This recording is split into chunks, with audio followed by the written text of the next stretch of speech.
এক সাহাবা আল্লাহ নবীর কাছে আসলেন, আসার পর বললেন, আখবিরনি বিআমাল আতাশাব্বাসু বিহি ইয়া রাসূলুল্লাহ। হুজুর, আমার একটা আমল শিখিয়ে দেন আপনি। কই, কি আমল? ইন্না শারাইআল ইসলামি কদ কাসুরাত আলাইয়া।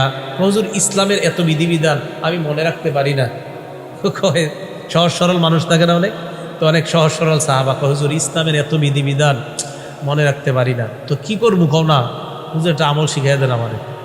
নবীজি বললেন, লা ইয়াজালু লিসানুকা রাতবাম মিন যিকরিল্লাহ। তোমার জিহ্বাটা যেন সদা সর্বদা আল্লাহর জিকিরে তরুতাজা হয়ে যায়।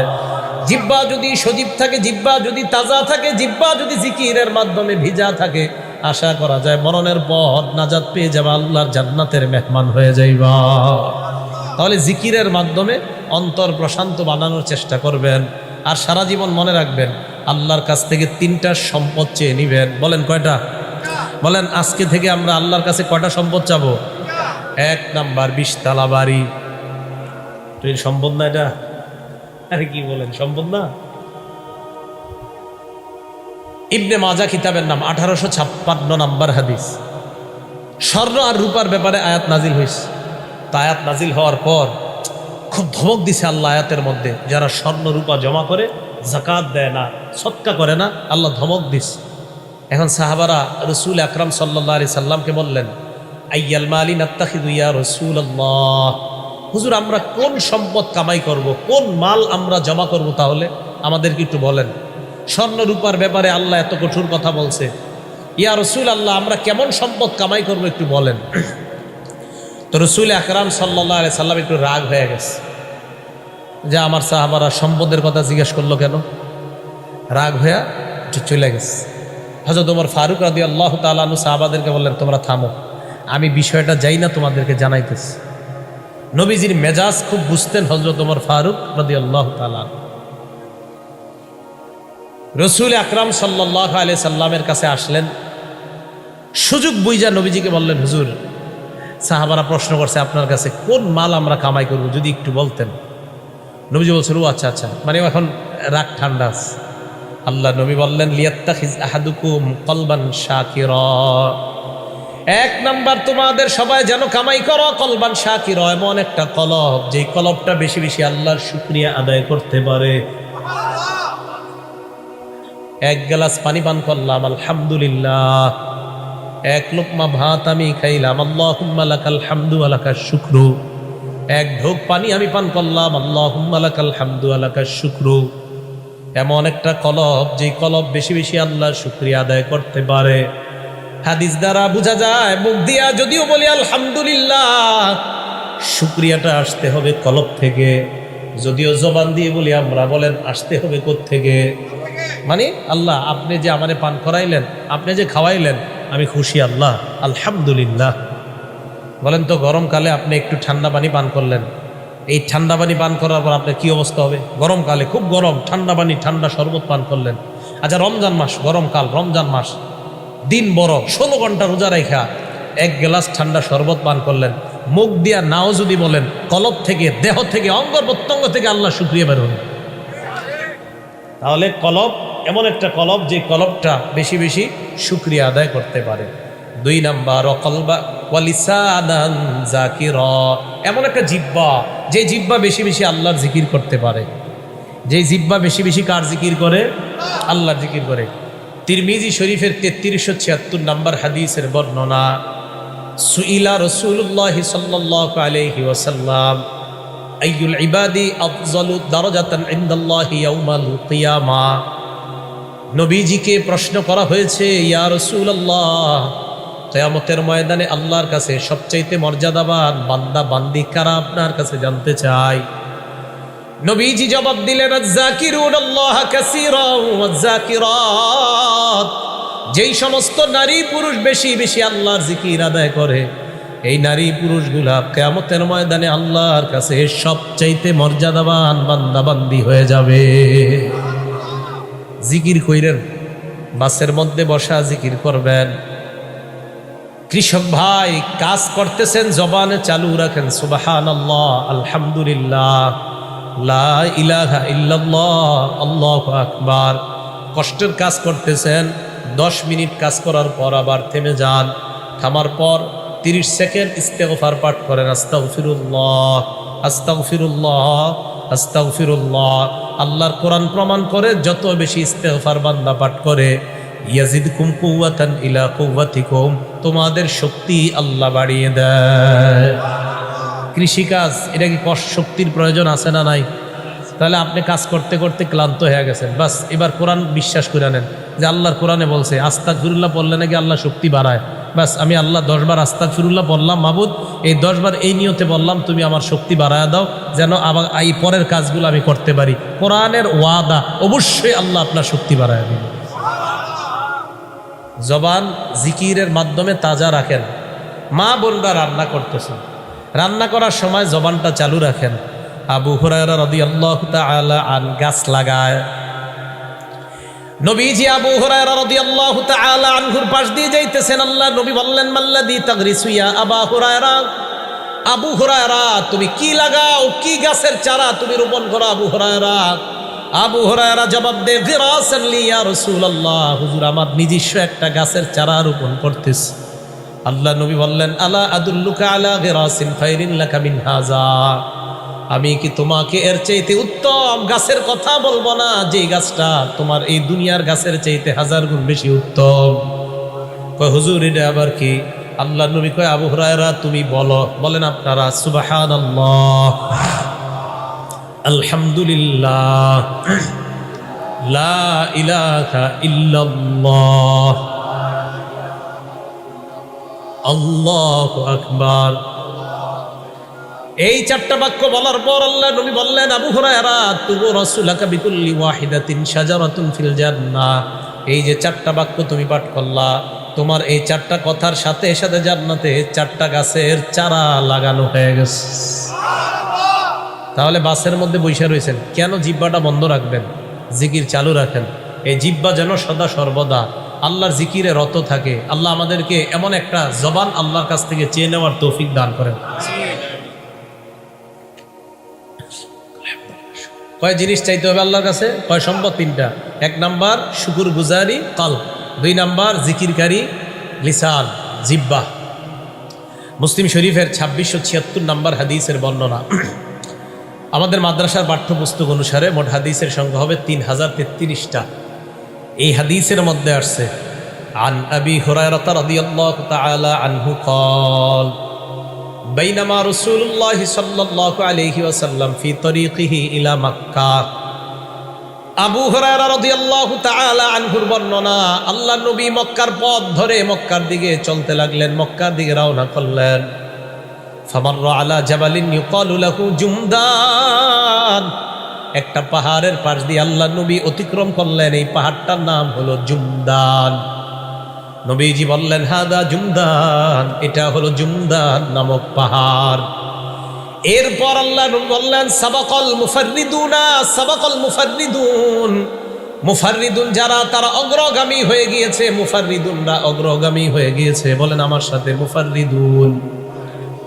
সবাই বলেন তো। নবীজি বলেন, মুফাররিদুনরা অগ্রগামী হয়ে গিয়েছে। মুফাররিদুন কারা? হ্যাঁ, আলেম ছাড়া অন্য যারা আছেন সামনে বসা, মুফাররিদুন কারা চিনেন? 2-1 কইছে না, মানে বাকিরা চিনেন। আপনারা নীরব মানি তো জানেন, মানে জানেন মুফাররিদুন কারা? তো একটু জোরে বলেন, মুফাররিদুন কারা জানেন?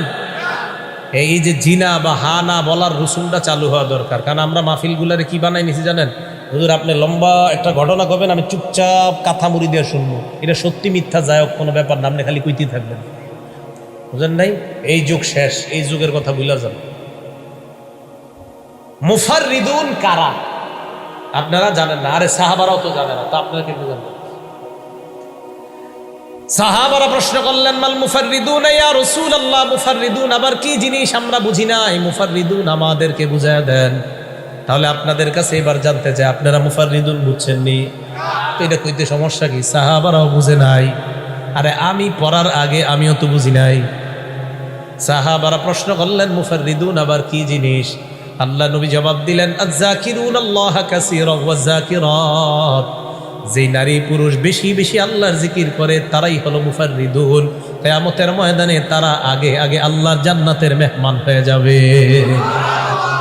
জিকিরকারী নারী পুরুষ তারা মুফাররিদুন। এবার আমার সাথে বলেন মুফরিদুন। আগেরটা কি শিখলাম? আগামী দিন চা স্টলের সামনে বৈশা এই পেঁচাল টেচাল না পাইরা একজন আরেকজন শিখাইবেন। বলেন আগেরটা কি শিখলাম? মুফাররিদুন। এখন আরেকটা শিখতেছি মুফরিদুন। মুফরিদুন কারে বলে জানেননি? হালকা পাতলা মানুষ যারা। কারা কারা হালকা পাতলা আছেন এই জায়গায়? গোস্ত কম শরীরে কারা দেখি একটু।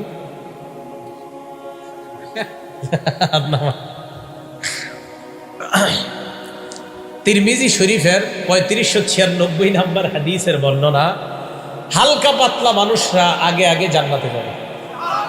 মানে আপনারা আগে আগে যাবেন। সাহাবারা বললেন মান মুফরিদুন ইয়া রাসূলুল্লাহ, হালকা পাতলা দ্বারা কি উদ্দেশ্য আপনার কাছে জানতে চাই, আমরা আপনার কাছে বুঝতে চাই, আপনারাও বুঝতে চান হালকা পাতলা দ্বারা কি উদ্দেশ্য, ঠিক তো? নবীজি বললেন আল মুস্তাহতারুনা বিজিক্রিল্লাহ, যারা সদা সর্বদা আল্লাহর জিকিরে রত থাকে, ব্যস্ত থাকে, তারা হলো হালকা পাতলা। ইয়াদউ আনহুমুজ যিকরু আসকালাহুম, জিকির করতে করতে তাদের থেকে পাপের বোঝাগুলা হালকা করে দেয়। জিকির তাদের পাপের বোঝাগুলা হালকা করে, তাদেরকে হালকা বানায় দেয়, মানে পাপ থেকে তাদেরকে হালকা বানায় দেয়। নবীজি বলেন ফায়াতুনা ইয়াউমাল কিয়ামাতি খিফাফা, এই মানুষগুলা পাপের বোঝা থেকে হালকা অবস্থায় কিয়ামতের ময়দানে আল্লাহর সামনে উপস্থিত হয়ে যাবে। তাহলে মুফরিদুন মানে গুনাহ থেকে হালকা পাতলা, পাপের বোঝা থেকে হালকা পাতলা। আর মুফাররিদুন মানে যারা বেশি বেশি জিকির করে। আর মুফরিদুন মানে বেশি বেশি জিকির করতে করতে পাপের বোঝা থেকে হালকা হয়ে যায়।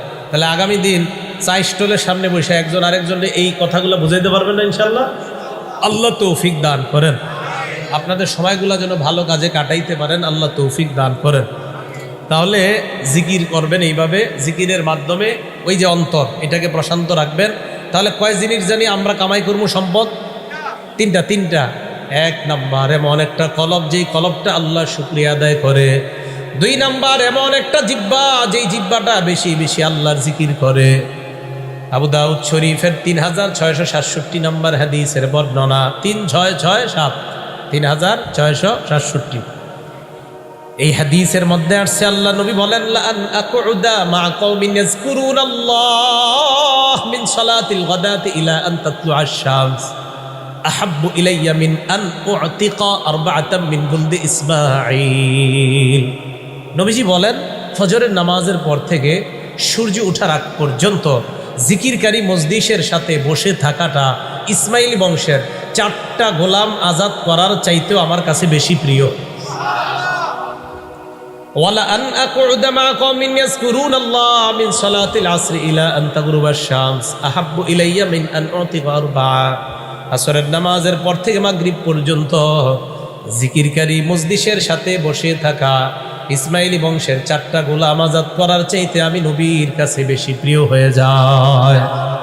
কলব এমন এক বাদশা, যে বাদশার অনুসরণ করা হয়, আনুগত্য করা হয়।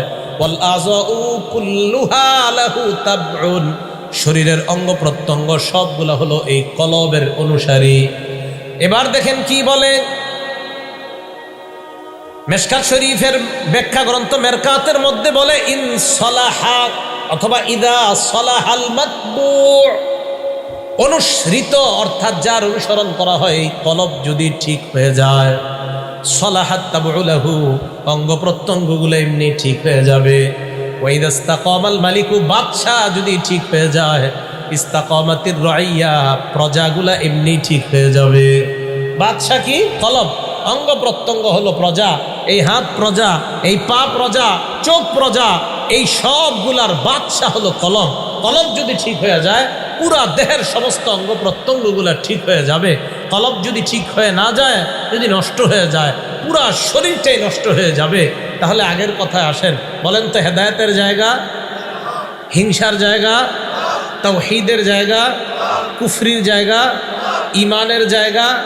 তাহলে ইমানের জায়গা, হাসাদের জায়গা, রিয়ার জায়গা, ধোকা দেওয়ার জায়গা, মানে ভালো যা করবেন এটার জায়গা কলব।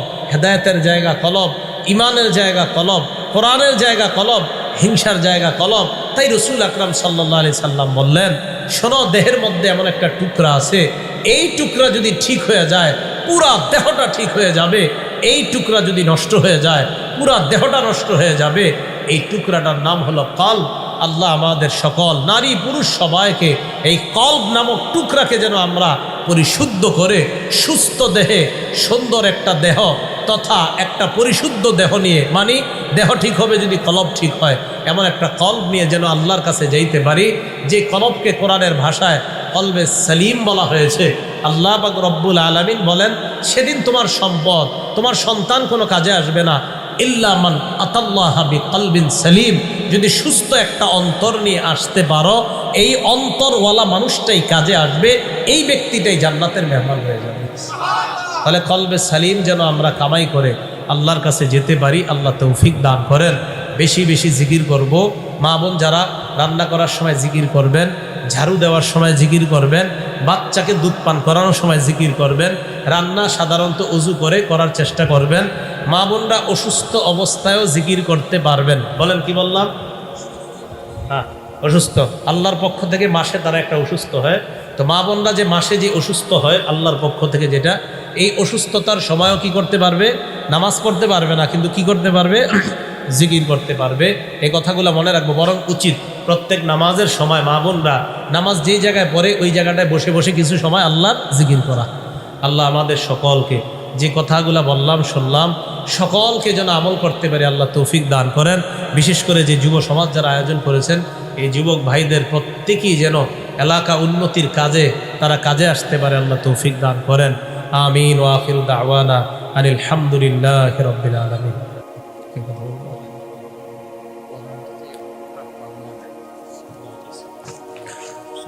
প্রধান অতিথি মাওলানা মোশাররফ হোসেন, সৌদি প্রবাসী।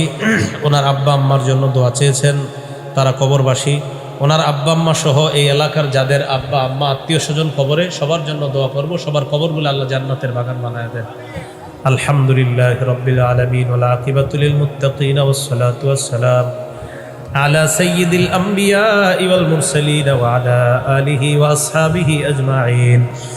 ربنا ظلمنا أنفسنا وإن لم تغفر لنا وترحمنا لنكونن من الخاسرين رب ارحمهما كما ربياني صغيرا।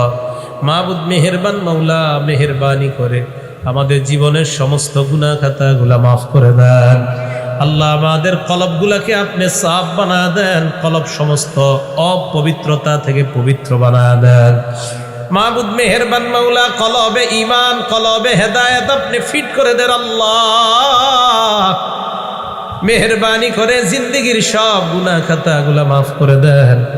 আমাদের দোয়া আপনি কবুল করে নেন। আল্লাহ আমাদের মধ্যে যাদের মা নাই, বাবা নাই, আত্মীয় স্বজন যারা এই কবর জগতে শায়িত আছে, আল্লাহ বিশেষ করে মাওলানা মোশাররফ ভাইয়ের আব্বা আম্মা কবরে আছে, আল্লাহ তাদের কবরগুলোকে আপনি জান্নাতের বাগান বানায়া দেন।